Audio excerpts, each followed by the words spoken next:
Alors, le deuxième cours, c'est la sporotrichose.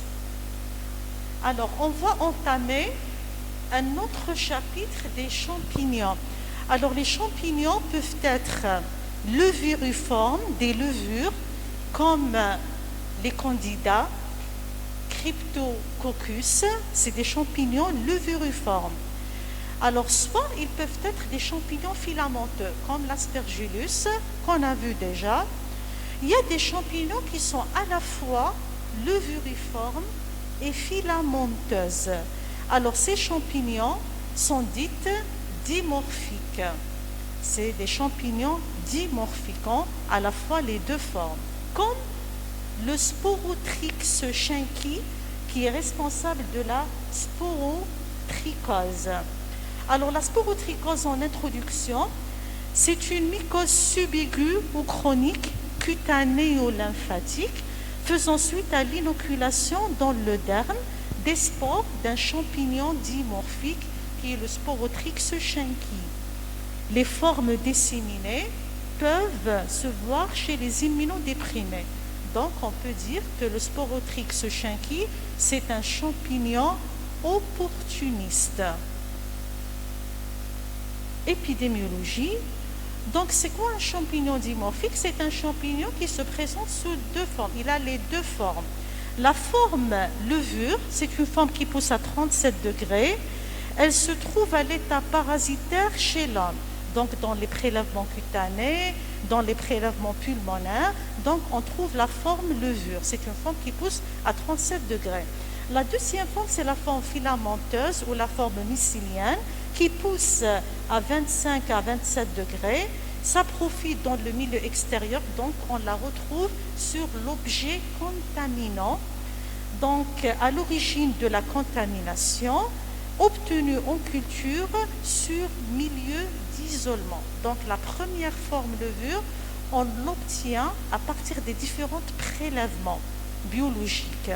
Alors que la deuxième forme, on l'obtient soit à partir des objets contaminants, soit à partir des cultures. Donc cette mycose a presque disparu du continent européen, mais reste assez fréquente en zone tropicale et subtropicale. Donc les foyers endémiques se situent en Amérique centrale du Sud, aux États-Unis, en Afrique du Sud, au Soudan, au Japon, en Chine, en Nouvelle-Calédonie, en Australie et en Inde. Voilà les zones de haute prévalence de la sporotrichose. C'est les pays à climat tropical et subtropical. Habitat et mode de contamination. Le champignon se trouve sur les plantes, dans le sol, l'eau, des animaux comme le chat, le chien, le cheval, la vache, la poule, donc, et quelques autres oiseaux, le rat et divers autres rongeurs, comme les souris et les lapins. Et même certains poissons peuvent le véhiculer et le transmettre à l'homme. Donc, le principal mode de contamination, c'est par effraction cutanée. C'est le traumatisme cutané.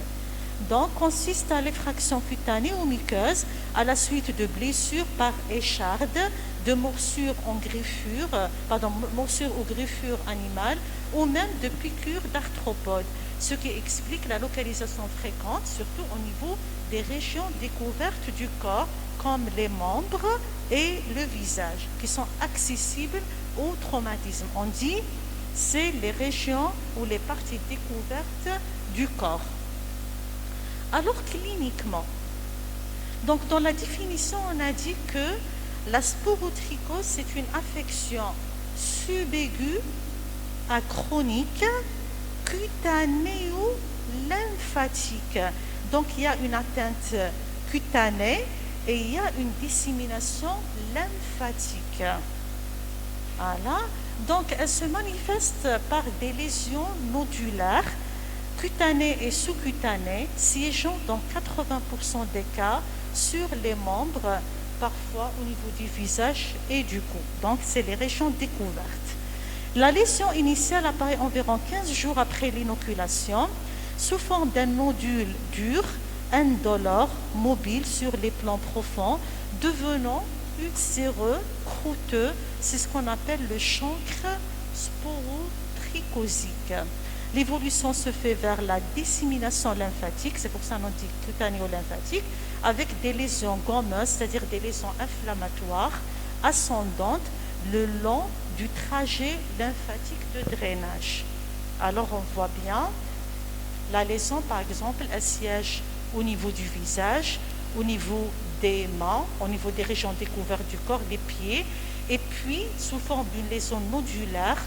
Et puis cette lésion, elle va évoluer vers l'ulcération, c'est ce qu'on appelle le chancre sporotrichosique, et la dissémination, elle est lymphatique, se fait le long d'un membre, par exemple le long du membre inférieur, en suivant le trajet lymphatique, c'est typique.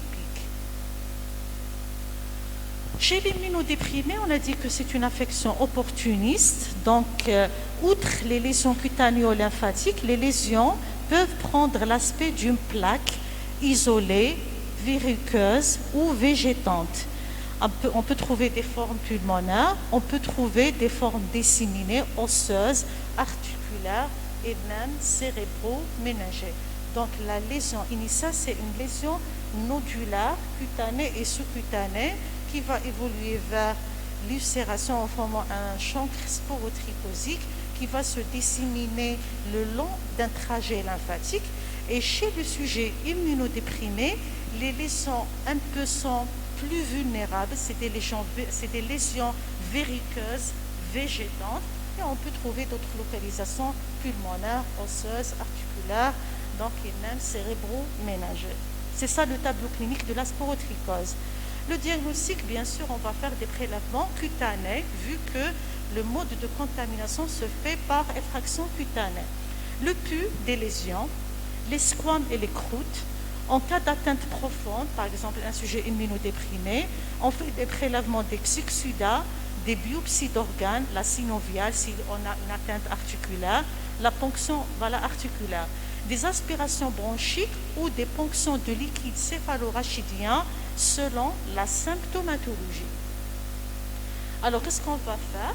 On va prendre le prélèvement, on va le mettre faire un prélèvement sur une lame, donc, et on va l'examiner au microscope. Donc les frottis sont colorés au gramme après fixation. La forme parasitaire, elle est souvent difficile à observer. Alors dans ce cas-là, sur le frottis, on va rechercher la forme levure. Donc c'est la forme parasitaire. Alors on trouve des levures, voilà, sur la photo.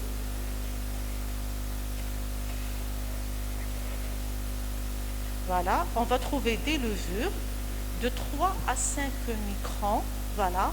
Et ces levures, ces éléments levuriformes, on les appelle corps en cigare. Voilà. Un examen direct négatif n'est pas suffisant, c'est la culture qui fera le diagnostic. Alors les cultures, on a, voilà, ça c'est une vraie photo des levures de Sporotrix shanki. Les cultures, on a deux types, parce qu'on doit cultiver la forme filamenteuse et on doit cultiver la forme levure. Donc la forme levure pousse à 37 degrés et généralement on utilise la gélose au sang. Et la forme filamenteuse, on va utiliser le milieu sabourou chloramphénicol, incubé à une température entre 25 et 27 degrés. Voilà, donc, et sur la gélose, et pour l'obtention de la forme levure, on utilise le milieu gélose au sang, incubé à 37 degrés. Donc les colonies se développent rapidement en 3 à 7 jours, mais le délai d'obtention des cultures est parfois retardé, ça peut aller jusqu'à 4 semaines. L'identification mycologique se fait à partir de la morphologie des colonies. Alors sur milieu saboureux à 25-27 degrés, elles ont un aspect crémeux et sont plates à surface ondulée. La teinte va du blanc crème au brun chocolat en passant par toutes les nuances et devient progressivement noire. Donc elles se recouvrent de replis en rayons avec le temps et le revers du tube, il est jaune beige, grisâtre et parfois plus foncé à noir. Alors ça c'est la culture donc sur milieu sabourou incubé à 25 ou à 27 degrés. Ça devient noirâtre dans les cultures, dans les vieilles cultures. Voilà, ça devient noirâtre. Alors sur la gélose au sang, l'incubation se fait à 37 degrés sous une atmosphère enrichie en CO. L'aspect est celui de petites colonies crémeuses, humides, donc blanches ou crème. Alors toujours, chaque culture, on doit faire un examen macroscopique à l'œil nu, mais on doit aussi faire un examen microscopique. On va prélever un fragment de la culture et on va l'examiner entre l'âme et la mêle. Alors, quels sont les différents éléments donc, qui caractérisent l'examen microscopique d'une culture d'un Sporotrix shenki sur milieu savoureux à 27 degrés? Alors, sur milieu savoureux à 27 degrés, on retrouve des ifs septés caractérisés par leur finesse et leur aspect gracile et hyaline. Alors c'est ça, c'est des filaments septés graciles, c'est-à-dire fins, c'est des filaments fins. Alors qu'est-ce qu'on trouve aussi? Des filaments branchés perpendiculairement portent de petites conidies ovoïdes ou allongées claires. Alors c'est ça, voilà, des filaments qui sont insérés perpendiculairement au premier filament et qui se termine par, ou bien qui porte un bouquet, on peut dire un bouquet de petites conidies. Et enfin, on a des macroconidies de 2,5 à 4 microns en gouttes ou triangulaires, donc, et de coloration brune, placées en manchant autour des filaments. Alors c'est ça, c'est les petites macroconidies, ou bien c'est les macroconidies triangulaires qui sont disposées de part et d'autre du filament, on dit en manchant.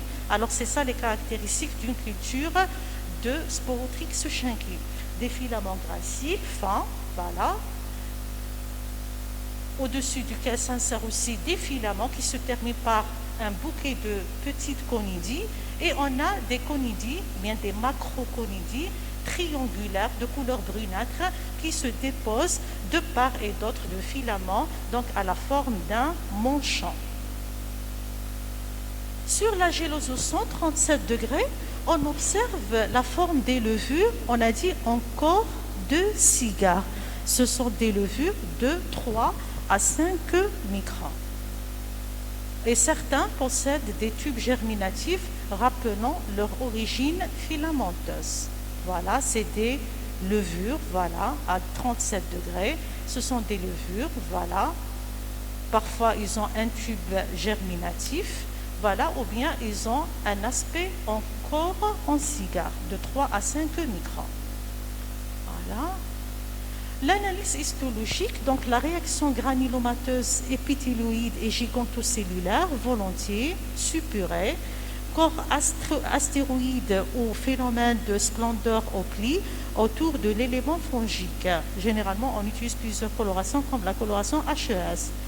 On peut aussi faire l'inoculation expérimentale du produit pathologique pour les rongeurs, comme les rats, les souris, les cobayes, en intrapéritonéal ou en intratesticulaire. Voilà, ça va développer une péritonite qui est très riche en levure. Donc la sérologie, elle est peu utilisée, sauf l'immunofluorescence, l'intradermoréaction à la sporotrichine. Pour le traitement, on a plusieurs molécules. Alors on a la terbinafine, le lamizile, qui est actif sur les formes cutanées et cutanéo-lymphatiques. On peut utiliser le fluconazole, le triflucon, actif sur les formes cutanées fixes et peu actif sur les formes disséminées. L'itranoconazole, c'est un dérivé azolé, le sporanox, alors utilisé pour les formes lymphocutanées et aussi les formes disséminées comme osteo-articulaires. Les formes disséminées sont plus difficiles à traiter. On peut utiliser l'itraconazole donc, ou l'amphotéricine B par voie IV.